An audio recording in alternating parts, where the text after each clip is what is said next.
परम पूज्य सद्गुरुदेव जी के पावन चरणों में कोटि कोटि सादर प्रणाम करता हूँ। सतम वै सदानम देहालयो वै प्रातोर्भवे वै सहितं न दीर्घै पूर्णतं परां पूर्णमदैव रूपं गुरुर्वै शरण्यं। हे परम पूज्य सद्गुरुदेव प्रभु, मैं काशी और कांची, हरिद्वार, मथुरा आदि तीर्थ स्थलों पर जाकर कर भी क्या लूँगा। गंगा में बार बार डुबकी लगाने से भी क्या होगा। यदि डुबकी लगाने मात्र से ही पवित्रता मिलती तो सारे मछलियाँ, मेढक और घोंघे पवित्र और दिव्य होते। यदि काशी में रहने से ही मोक्ष मिल जाता तो वहाँ स्वान खर बहुत घूमते हैं, वे भी पूर्णता प्राप्त कर लेते और उन्हें मोक्ष मिल जाता। वहाँ जाने से कुछ प्राप्त होना संभव नहीं है। देवालयों में तो पत्थर की मूर्तियाँ हैं जो बोल भी नहीं पाती, जो मेरी बात सुन नहीं पाते। मैं अपनी बात उन तक नहीं पहुँचा पाता क्योंकि पत्थरों से कहने पर कुछ लाभ नहीं मिलता। मेरे लिए सारे तीर्थ नहीं के समान हैं, क्योंकि मैं आपकी देह को ही पूर्ण रूप से देवालय मानता हूँ, क्योंकि मैंने आपको देखा है। यही मेरा मंदिर है।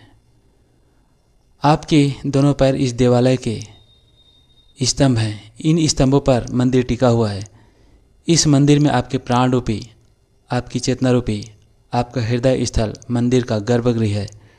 उस गर्भगृह में जब मैं प्रवेश करता हूँ तो मेरा रोम रोम चैतन्य होकर गुरुदेव शब्द पुकारने लगता है। मैं भाव विह्वल हो जाता हूँ। मेरी आंखों से अश्रु प्रवाहित होने लगते हैं जब मैं उस गर्भगृह में स्थित मूर्ति के दर्शन करता हूँ। यह मूर्ति इतनी सजीव और तेजस्विता युक्त है कि इसके दर्शन मात्र से ही मेरे अंदर आध्यात्मिक शक्ति का स्फुरण होने लगता है। ऐसा लगता है कि मेरा शरीर प्रसन्नता के आवेग में नृत्यमय हो गया है। इस गर्भगृह के ऊपर जहाँ मूल प्रतिमा स्थापित है, जहाँ आपका हृदय है, इसके ऊपर शिखर के रूप में आपका सिर है, जिसे देख हिमालय की ऊंचाई का आभास होता है।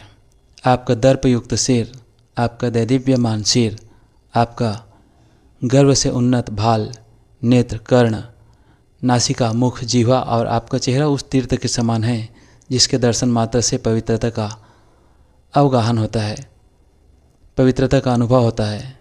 ऐसा लगता है कि सातों समुद्र और गंगा आदि समस्त पवित्र नदियाँ स्वयं आकर मुझे स्नान करा रही हैं।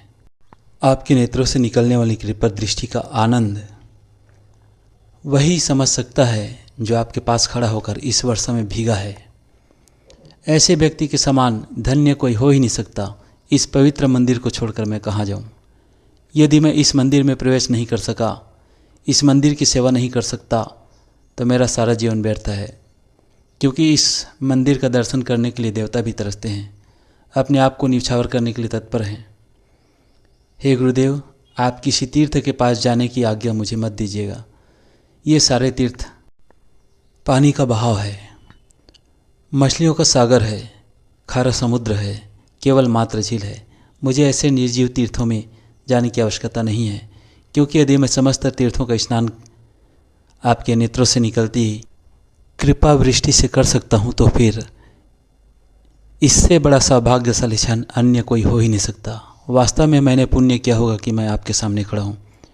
वास्तव में मेरा पुण्योदय हुआ है, जिसके कारण आप मेरे सामने हैं और मैं इस युग में, इस पीढ़ी में आपके सामने उपस्थित हूँ।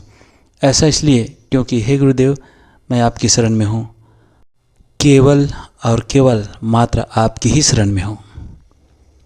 परम पूज्य सद्गुरुदेव की जय। जय गुरुदेव।